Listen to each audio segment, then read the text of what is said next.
Welcome to another team selection video ahead of Game Week 2. There's so much to talk about. I'm going to discuss my Game Week 1 performance and then looking ahead to Game Week 2 and some very early transfers that a lot of people are making. I think we all know the kind of key one, and I'll be discussing this in the transfer tips video. I'll try to get out in the next few days. If not, it will be later in the week when I'm back from holiday. But let's try to get this video to 300 likes, and we're very close to 12,000 subscribers. So any help will be massively appreciated. But most importantly, we want to help you with your queries, with your questions. So leave them down in the comment section below, and we'll try to get through every single one of you. And also the entire community can engage with you as well. But without further ado, let's get straight into this one. In goal, I went for Aaron Ramsdale, and he got a clean sheet. You know, something good there in my back line against Crystal Palace. And I think one of the main talking points, other than Zinchenko getting the assist and maximum bonus points for me, was William Salah. I think he can make a huge difference to that Arsenal backline, which was very flaky at the end of last season and ended up kind of bottling the top four, to be honest. But I think with that arrival of Saliba, who obviously was signed 3 years ago, but has been out on loan to Marseille and also back to Saint Etienne at some point. But I think he can make a huge difference there. And Ramsdale made 2 huge saves, including one from Eze from close range. And Ramsdale for me is still the best defensive option, but I think Zinchenko could rival him. And he already got an assist, despite the fact that I said, don't expect too many assists from him. He got one straight away, and it's good to see. And Arsenal suddenly have quite a lot of good defensive options. You've got Ben White playing as the right back, but he's got more of a predominantly defensive role, the same as Tomiyasu when he's back from injury. And then you've got Kieran Tierney, and Arsenal suddenly have a bit of depth there, and you've got plenty of options. But I think the main defensive options you want from Arsenal are Ramsdale and Zinchenko. There's a lot to discuss with the back line, and I got some returns here from the likes of James and Cancelo, very identical, both of them getting a yellow card and 2 bonus points. And then the 2 Liverpool fullbacks, both of them getting 1 point, conceding 2 goals to Fulham, and Matty Cash as well, conceding 2 to newly promoted Bournemouth. So a bit of a recurring theme here throughout my backline. Very mixed bag. Ramsdale, James and Cancelo, very well done, but the rest not so much. But let's delve into each one of them in a little bit more detail. So in terms of Trent and Robertson, only 1 key pass between them, which was from Trent Alexander-Arnold. No big chances and no big chances created, but of course it's only the first game, and we saw what they did against City in the Community Shield.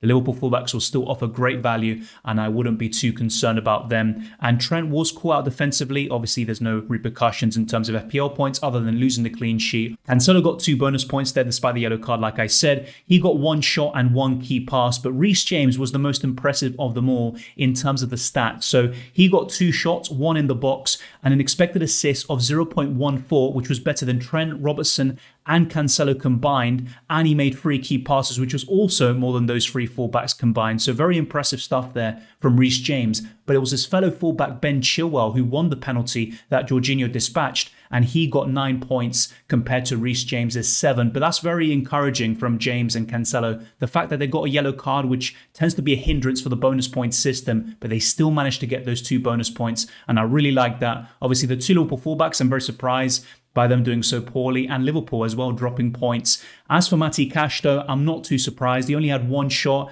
and the same XG and expected assist as Robertson, 0.02 respectively. And Bournemouth, you know, very impressive stuff, and they're actually one of my kind of tips to go down, same with Fulham, but maybe they will actually present a nice challenge and we'll have a bit of an open-ended relegation battle. Maybe those 2 will be completely safe, who knows. But Aston Villa definitely haven't looked that great towards the tail end of last season, and they've started this one very poorly. But hopefully Matty Cash can get some returns in Game Week 2 and in Game Week 3. At least I got something right this week. I captained Mohamed Salah for 24 points, and at one stage I was heavily considering captaining Harry Kane, and obviously that would have been an absolute disaster. I also had Martinelli, so the Friday was an exceptional start for me. Ramsdale getting the clean sheet, Martinelli getting 8 points, and we'll get on to the third Arsenal player I have very shortly. Leon Bailey was quite disappointing, but let's once again go through each one of these players in detail. So with Salah, as always, very impressive stuff. 1 goal and 1 assist. A nice combination forming there between him and Darwin Nunez. And he got 2 bonus points, 2 shots, and he had 2 shots inside the box and 1 on target. And in terms of his XG and his expected assists combined, so the expected goal involvement, he got 0.92. So with Salah, there's always so many kind of checks and ticks all round, and he had 1 big chance created, and 1 key pass. So he offers that kind of reliability of points, mainly from goals, but he can also get double digits in terms of assists, which we all love to see. As for Martinelli, 8 points, and I was very impressed by him as well. He should have scored another goal. He had 2 big chances overall. Before he scored, he should have took one away, but he had 2 shots, 1 on target and 2 shots inside the box, and his expected goals was 0.77, and that is significantly higher than Salah, whose XG was 0.46, and 1 key pass as well for the Brazilian. Martinelli, I really like him at 6 million. I think he's by far the best option at that price point, at least to start the season. As for Leon Bailey, I still think he's a great option around 5 million, but it's a bit of a tricky price point to get away from, and obviously we all know the risks. I always talked about this in the Rating Your Teams videos about having double Aston Villa, and the first 3 game weeks is the main appeal for these assets, and then from game weeks 4 to 7, the fixtures are absolutely awful for the villains. But Bailey had 1 shot, 1 inside the box and 1 key pass. So not the worst. Neto was a bit more impressive. He was on my bench and he had 3 shots, 1 on target, 2 inside the box, and expected goal involvements of 0.39 and 1 key pass. But in the end, both of them got 2 points. But Neto definitely looked a bit more encouraging there against Leeds compared to Bailey against Bournemouth. But the midfield,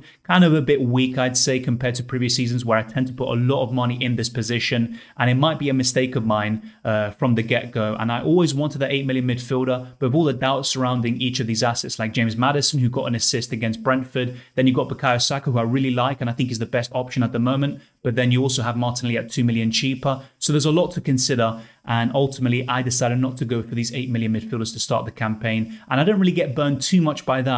But now let's get on to the decision that really burned my game week and has left me with an absolutely awful game week rank. I went for Harry Kane over Erling Highland, and I still stand by my decision because the fixtures for game week 1 specifically, I really like Harry Kane and I back him to do extremely well. And how often are Spurs going to score 4 goals past an opposition and neither Son or Kane score a goal? Only 1 assist for Son and no returns at all for Harry Kane, who has a great record against Southampton as well.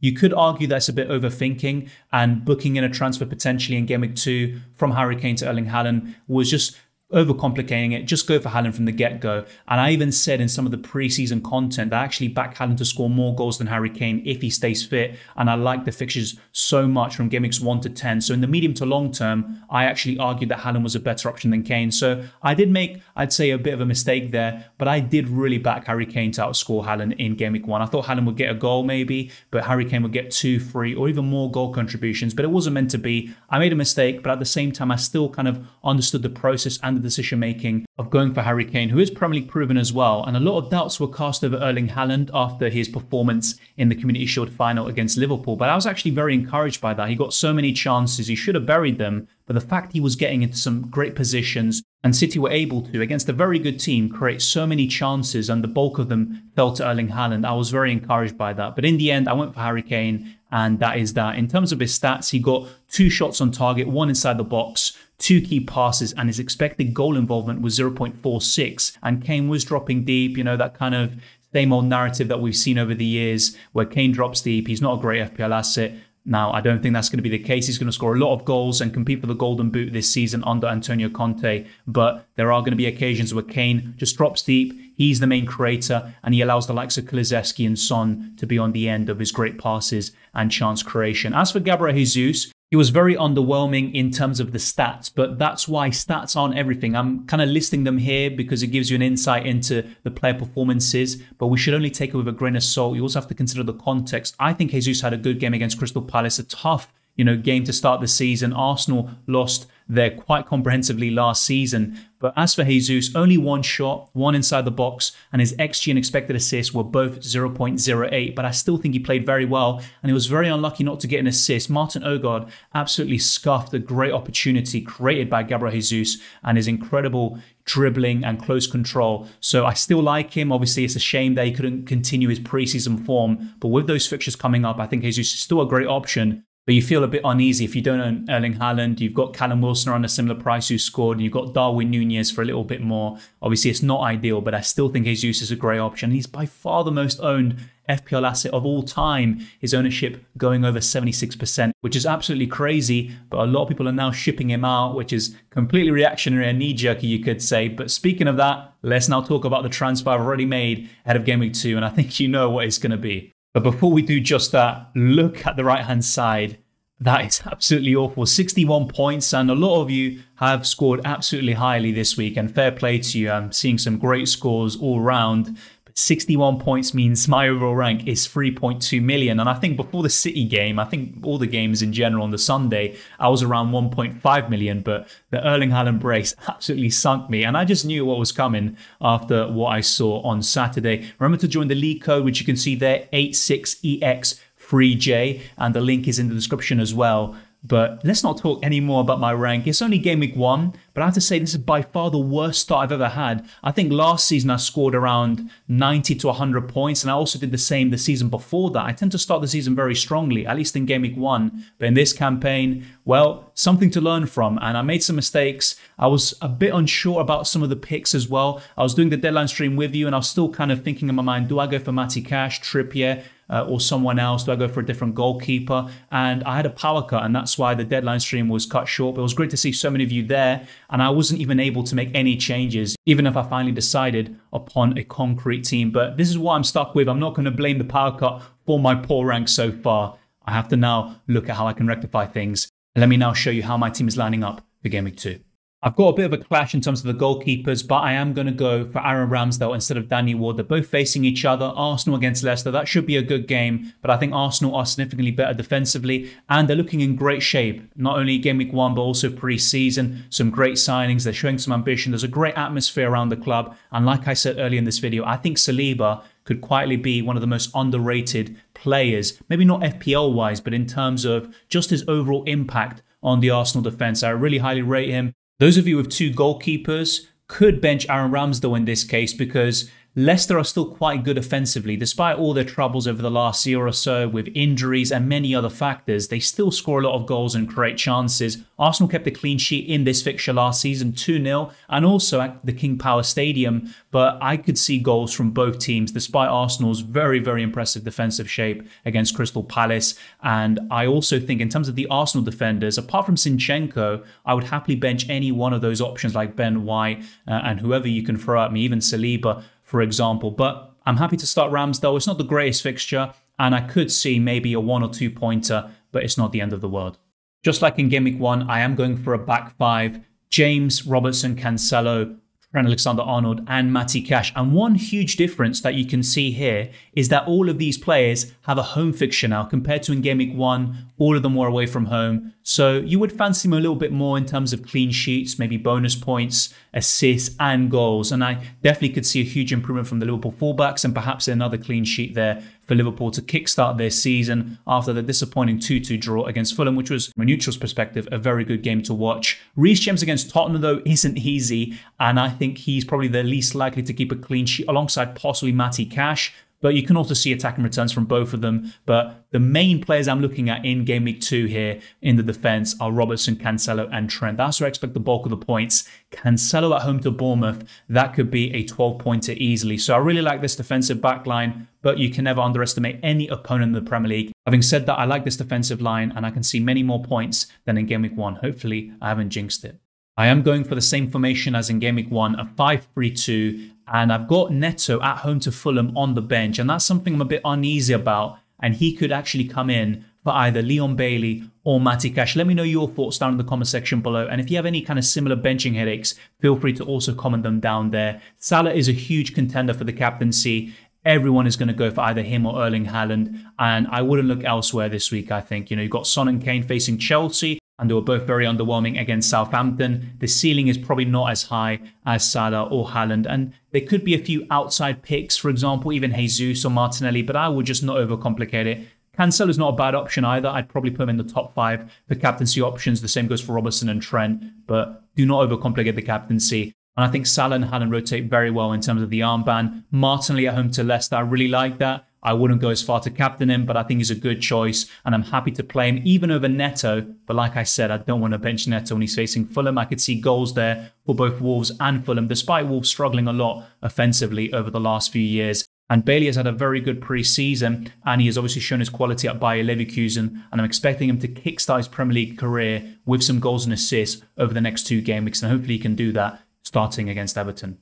I've pulled the trigger and I've done the transfer that everyone and their dog seems to have made this week, and that is Harry Kane to Erling Haaland. And I did this before the price changes. Harry Kane went down to 11.4 million and Haaland went up to 11.6 million. We also had price rises for Zinchenko and Mitrovic. Harry Kane was the only player in the game to have gone down. And that is a bit harsh because I still think he's a worthwhile hold. And I can see him doing very well over the next 5 to 10 game weeks and of course over the rest of the Premier League campaign. But I think Erling Haaland just makes sense. His ownership is going to be absolutely crazy. Everyone's going for him and he is such a great captaincy option. Even if you decide to go for Salah, at least by covering Haaland, having him in your team, you mitigate any potential damages if, for example, the Norwegian vastly outscores Mohamed Salah. And as for Gabriel Jesus, the fixture isn't the greatest, but Leicester aren't that great defensively. In terms of expected goals conceded, they were 18th last season, and they conceded twice to Brentford in Game Week 1. I could see Arsenal scoring 2 or 3 past them, and I can see Jesus scoring his first Arsenal goal, at least in terms of a competitive game. And I really like this kind of formation and these players and options. It's not maybe my favorite. 4-4-2 is one of my favorite formations, especially this season, I think. And I've got Neto on the bench, but like I said, that is going to be my big dilemma. Cash, Bailey or Neto. One of them has to drop to the bench. Now let me show you my bench order and also the captain I've gone for. It's very close. Salah has a good record against Crystal Palace and he did very well, not only in pre-season and the Community Shield, but also in Game Week 1. But Haaland's performance and just the way City played against West Ham, it was difficult to watch as a non-Haaland owner. And if we look at Haaland specifically, I mean, we talked about Salah's numbers. Haaland's are absolutely ridiculous. He had 2 goals, of course, 13 points, free bonus, and he won the penalty himself. 5 shots, 2 on target, 5 inside the box. His XG was 1.83. 4 big chances and 10 touches inside the box. I mean, these numbers are absolutely ridiculous. And the combination between De Bruyne and Haaland is scary for the rest of the Premier League. And it's going to be a huge boost for their title hopes and also for their quest to finally win the Champions League. So Erling Haaland is my captain at the moment, but it's very close between him and Salah, despite all those numbers I just listed for Haaland, which are absolutely ridiculous. His XGI is more than double Salah's in Game Week 1. And in terms of the bench, Ward is my goalkeeper. Neto is first sub at the moment. Andres Pereira, who looked pretty decent actually against Liverpool. And also Archer made a cameo against Bournemouth. So not too shabby there, but no returns from anyone on my bench. And to be honest, I don't really want the returns. I don't think anyone does. That would just add more pain to the misery I already feel in Game Week 1. But that's my team for Game Week 2. Fairly template. A lot of our teams are quite similar. Let me know what you think of this squad and which changes you would make. And what do you think of the early transfer from Harry Kane to Erling Haaland? Have you done the same? And what is your stance on the Kane versus Haaland debate? But thank you very much for watching. If you enjoyed this video or found it useful, be sure to smash the like button and subscribe if you're new. I really appreciate all your support. Let's try to get this video to 300 likes and let's get to 12,000 subscribers. I think we can do that for sure very, very soon. We've got some huge targets for the end of this season. You can follow me on Twitter and Instagram, DylanRCM. You can also become a Patreon or a channel member. The links are in the description below, as well as the FPL League and the Discord server. Be sure to check all of that out. And I hope you have a great Game Week 2, much better than Game Week 1, especially in my case. And I'll see you next time.